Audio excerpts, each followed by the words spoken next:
नमस्कार, स्वागत है आपका एक बार फिर से उत्तराखंड के कंप्लीट कोर्स में। जैसा कि आप सबको पता है, हम अभी उत्तराखंड के इतिहास को लेकर चल रहे हैं। उत्तराखंड का इतिहास हमने कुलिंद राजवंश से प्रारंभ किया है और आगे चल के आधुनिक उत्तराखंड यानी कि ब्रिटिश उत्तराखंड तक हम इसका अध्ययन करेंगे। और उसके बाद के लेक्चर में हम उत्तराखंड का भूगोल, उत्तराखंड के जनपद, उत्तराखंड की राज्य व्यवस्था आदि के बारे में चर्चा आगे वाले लेक्चरों में की जाएगी। तो जैसे कि आपको पता है कि उत्तराखंड का कुलिंद राजवंश हमने पहले अपलोड कर चुके हैं, उत्तराखंड की 1-2 वीडियो, जिसमें कुलिंद और पौरव राजवंशों के बारे में हमने चर्चा की थी। आज का जो विषय है वो है कर्तपुर राजवंश। तो जो कर्तपुर राजवंश है, इसको उत्तरवर्ती कुलिंद शासकों के द्वारा ही जारी किया गया था। एक छोटा सा लेक्चर है, बहुत जल्दी कंप्लीट हो जाएगा। और उसके बाद जो हम शुरू करेंगे कार्तिकेयपुर राजवंश या कत्यूरी राजवंश, वो जो हमारा सेशन रहेगा वो एक लंबा सेशन रहेगा, इसलिए उसको हम एक वीडियो में कंप्लीट नहीं कर पाएंगे। उसके बहुत जल्दी आपको 1 या 2 पार्ट में भी हम उसको कवर करके आपके समक्ष दोबारा पेश होंगे। तो आज के उसमें हम शुरू करते हैं उत्तराखंड का कर्तपुर राजवंश। तो जैसा कि हमें पता है, उत्तराखंड में स्थापित होने वाली पहली शक्ति वो कुलिंद शक्ति कहलाई थी। उत्तराखंड में स्थापित होने वाला पहला राजवंश कुलिंद राजवंश था, जिसको हमने उत्तराखंड का प्रथम राजवंश माना था। लेकिन हमने उससे उत्तराखंड का ऐतिहासिक राजवंश नहीं कहा था। इसके अपने अन्य कुछ कारण हैं, वो आगामी सीरीज में आपको उसमें चर्चा होगी। तो उसके पहले हमने फिर पौरव राजवंश के बारे में चर्चा की। पौरव राजवंश वो राजवंश था जिसने उत्तराखंड में सबसे पहले राजनीतिक शक्ति को स्थापित किया था। राजनीतिक शक्ति से तात्पर्य यह है, उनकी अपनी एक केंद्रीय मंत्रिपरिषद थी, जिसमें जो महत्वपूर्ण पद होता था वो राजा का होता था। राजा के पश्चात जो महत्वपूर्ण पद माना गया था वो अमात्य का, अमात्य के बाद कुमारात्य, बलाध्यक्ष, कार्गिक एक अधिकारी, संधि विग्रह, इस तरह से कुछ उनके अधिकारी थे। तो कर्तपुर जो पौरव राजवंश था, उसके द्वारा उत्तराखंड में राजनीतिक व्यवस्था को प्रारंभ किया था। उसके पश्चात का राजवंश हमारे पास है कर्तपुर राजवंश। अब उत्तराखंड में जो कर्तपुर राजवंश है, इसके संबंध में जानकारी का, कर्तपुर राजवंश के संबंध में भी जानकारी का हमारे पास स्रोत, और वो स्रोत एकमात्र स्रोत है हमारे पास अभिलेख। कर्तपुर राजवंश के संबंध में जानकारी के हमारे पास एकमात्र स्रोत अभिलेख है, क्योंकि कुछ इतिहासकारों का मानना है कि जो कुलिंद शासक थे वो अपने उत्तरवर्ती शासन काल में ही कर्तपुर राजवंश के नाम से विख्यात हुए थे। तो कुछ राइटर जो होते हैं, इतिहासकार, वो कुलिंद और कर्तपुर शासकों को एक ही वंश मानते हुए उसका अध्ययन करते हैं। तो हम भी उनको एक ही वंश मानेंगे।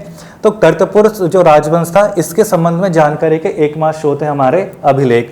और ये जो अभिलेख हमें प्राप्त होता है कर्तपुर राजवंश का, ये जारी किया गया था समुद्रगुप्त के द्वारा।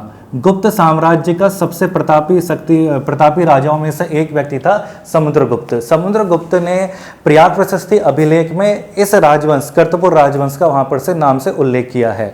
तो हुआ क्या थे, जो स्टोरी थी उसमें चलते हैं। भारत में मौर्य शक्ति का उदय हुआ था और मौर्य शक्ति के पश्चात वो शक्ति का पतन हो गया था। तो मौर्य शक्ति के पतन होने के पश्चात कुलिंद शासकों ने अपने आप को स्वतंत्र करने का प्रयास किया था और अपने उत्तरवर्ती शासनकाल में कुलिंद शासक स्वतंत्र भी हो गए थे। तो भारत से मौर्य शक्ति का अंत हुआ। मौर्य शक्ति के बाद भारत में दोबारा से केंद्रीकरण किया गया था गुप्तों के द्वारा। गुप्त शासक, जिनको भारत का सुनहरा काल, गोल्डन पीरियड ऑफ इंडिया, गुप्तों के काल को बोलते हैं। तो गुप्त शासक वो थे जिन्होंने दोबारा से भारत का केंद्रीकरण किया था। और भारत का केंद्रीकरण करने का जो गुप्तों में कार्य किया गया था वो था समुद्रगुप्त के द्वारा। समुद्रगुप्त ने उत्तर भारत तथा दक्षिण भारत के राज्य को जीता था और पूरे भारत को एक सूत्र में बांध दिया था। तो जब समुद्रगुप्त के द्वारा गुप्त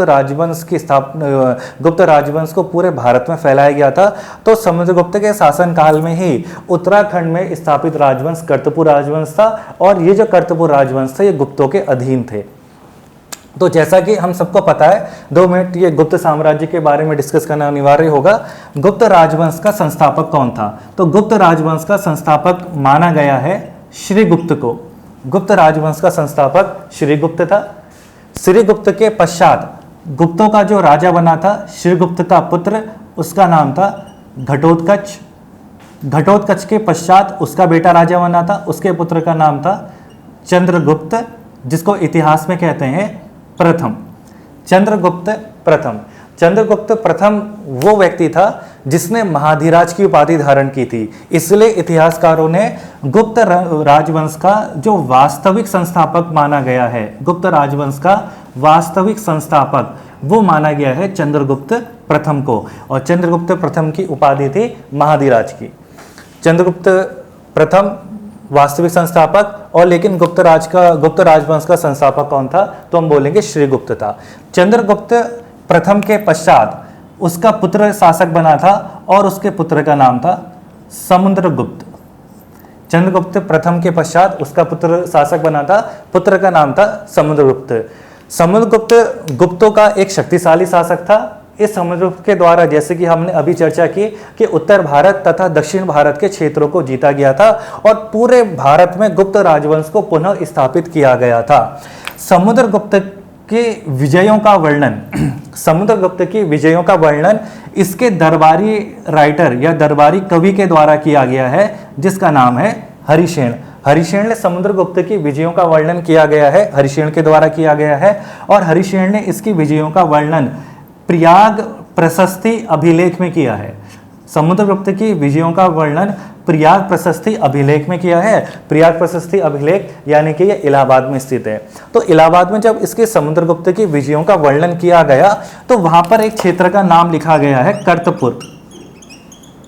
प्रयाग प्रशस्ति अभिलेख में एक क्षेत्र का नाम लिखा गया है कर्तपुर, और कर्तपुर राजवंश, इसकी जो पहचान की गई है इतिहासकारों द्वारा, ये पश्चिमी नेपाल का एक क्षेत्र है। और जो पश्चिमी नेपाल का क्षेत्र वर्तमान में इसकी स्थिति हमें प्राप्त हुई है उत्तराखंड में।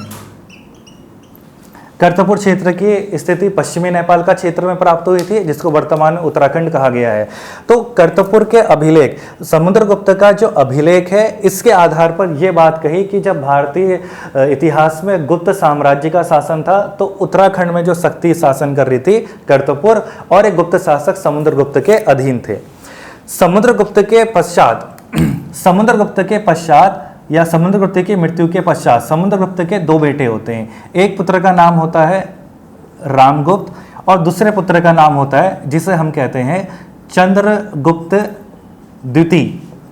चंद्रगुप्त द्वितीय, जो इतिहास में विक्रमादित्य, इतिहास में जिससे विक्रमादित्य की उपाधि से सम्मानित किया गया है, ये वही चंद्रगुप्त द्वितीय है। इतिहास में इसकी उपाधि प्राप्त होती है विक्रमादित्य। चंद्रगुप्त विक्रमादित्य वो है जिसके दरबार में 9 रत्न थे, जिनमें से एक का अगर हम नाम बोले 9 के, उसमें बहुत सबके सब प्रसिद्ध है, जिससे महान संस्कृत के विद्वान कालिदास, वो ही चंद्रगुप्त विक्रमादित्य के 9 रत्नों में सम्मिलित थे।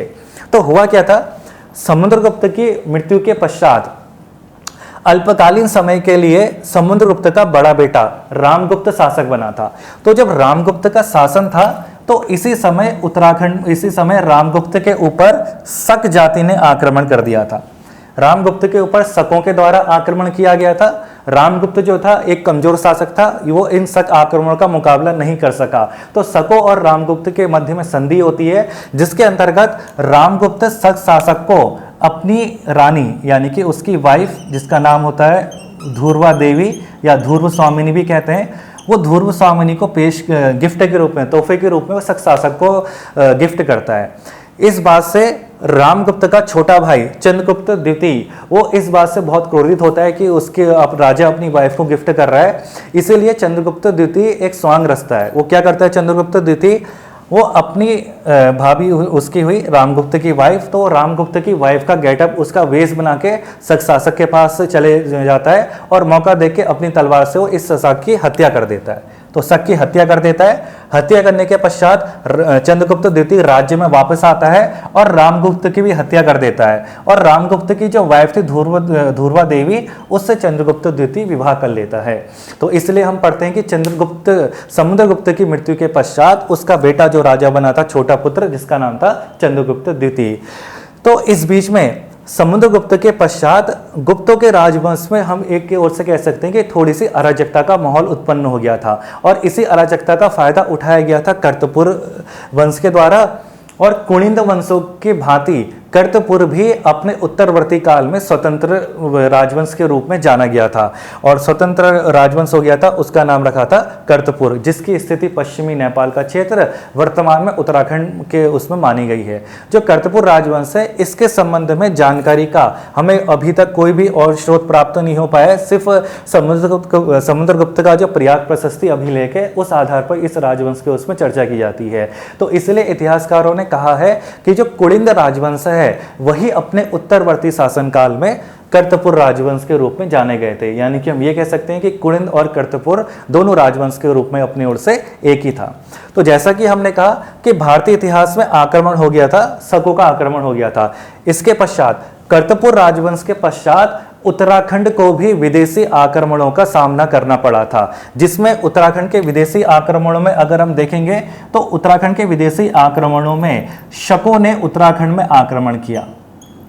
शकों के द्वारा भी उत्तराखंड में आक्रमण किया गया था, या हम ये कह सकते हैं कि इन्होंने भी उत्तराखंड में अधिकार किया था। अब कुछ भी जो हम विषय लेके चल रहे हैं, कुछ भी जो तथ्य लेके चल रहे हैं, तो उसके लिए हमारे पास जानकारी होनी चाहिए। जानकारी के आधार पर ही इतिहास को पढ़ा जा सकता है। तो वो क्या स्रोत है हमारे पास कि जिसमें शकों ने हमारे उत्तराखंड में शासन किया था? तो शकों के द्वारा उत्तराखंड में विशेष रूप से मंदिर बनाए गए थे, जिसमें मुख्य रूप से मंदिर हमको मिलेगा, उसका नाम है कटारमल सूर्य मंदिर। शकों के द्वारा उत्तराखंड में सूर्य मंदिर स्थापित किए गए थे, जिसमें मुख्य रूप से आता है कटारमल सूर्य मंदिर। ये कटारमल सूर्य मंदिर वही अल्मोड़ा का कटारमल सूर्य मंदिर है। और कहते हैं कि जो कटारमल था ये एक राजा का नाम था, शक शासक था, उसी का नाम था कटारमल। उसने अपने नाम पर इस मंदिर का नाम रखा गया था। सिर्फ अल्मोड़ा में नहीं, अगर हम अपनी ओर से देखेंगे पलेठी का सूर्य मंदिर जो कि देवप्रयाग कर्णप्रयाग वाले क्षेत्र में चले जाता है, वहां पर भी शकों के द्वारा मंदिर स्थापित किए गए थे। तो शकों की परंपरा थी कि वो सूर्य देव का मंदिर स्थापित करते हैं। जैसे भारतीय इतिहास में अगर हम देखेंगे प्रसिद्ध रूप से कोणार्क का सूर्य मंदिर जो है वो भी शकों के द्वारा स्थापित किया गया है, और उत्तराखंड में भी शकों ने अधिकार किया था, जिसका प्रमाण हमारे पास कटारमल सूर्य मंदिर था। शक शासकों के पश्चात उत्तराखंड में जो विदेशी आक्रमण हुए थे वो आता है नाम कुषाण शासकों का। कुषाणों के द्वारा भी उत्तराखंड में शासन किया गया था, जिसके संबंध में जानकारी प्राप्त होती कुषाणकालीन अभिलेख से। तो कौन कौन से कुषाणकालीन अभिलेख हमें प्राप्त हुए हैं, उन स्थानों का नाम, जैसे अगर हम बात करें कुषाणकालीन अभिलेखों की, तो एक क्षेत्र है उसको प्राचीन समय में कहा गया है गौविषाण। गौविषाण का वर्तमान नाम है काशीपुर। काशीपुर को पूर्व में हम गौविषाण के नाम से जानते थे। तो जो गौविषाण क्षेत्र है वहां से भी हमें कुषाणकालीन अभिलेख प्राप्त होते हैं। इसके अतिरिक्त अगर हम एक क्षेत्र और देखेंगे, उसका नाम है मयूरपुर या मयूर ध्वज, जो कि वर्तमान में जाना जाता है कोटद्वार नामक क्षेत्र से। तो कोटद्वार से भी हमें कुषाणकालीन अभिलेख प्राप्त हुए हैं। तो भारतीय इतिहास की भांति उत्तराखंड में भी समय समय पर अन्य विदेशी जातियों ने आक्रमण किया है। उत्तराखंड में नागों के द्वारा भी आक्रमण किया गया था, जिस बात की प्रमाणिकता है हमारे पिथौरागढ़ जनपद का एक क्षेत्र है बेरीनाग, वहाँ पे प्रसिद्ध नाग देवता का मंदिर है। तो उन मंदिरों के आधार पर हमने कहा कि उत्तराखंड में शकों ने आक्रमण किया, उत्तराखंड में कुषाणों ने आक्रमण किया, और उत्तराखंड में नाग जाति के द्वारा भी आक्रमण किया गया था। तो जो पूरा राजवंश था ये अपने में कहा जाता है कर्तपुर राजवंश। तो आज के उसमें कर्तपुर राजवंश से जैसे कहा था कि छोटा अपनी ओर से चैप्टर था, छोटा ही अपनी ओर से था। तो अब हम इसको अगले जो हमारा सेशन आएगा उसमें हम कर्तपुर राजवंश के पश्चात उत्तराखंड की क्या स्थिति, उत्तराखंड में एक राजवंश आया था कार्तिकेयपुर राजवंश, उसी कार्तिकेयपुर राजवंश को इतिहासकारों ने कत्यूरी राजवंश के रूप में भी माना गया है। तो आने वाले लेक्चर में हम कत्यूरी या कार्तिकेयपुर राजवंश के बारे में चर्चा करेंगे। नमस्कार।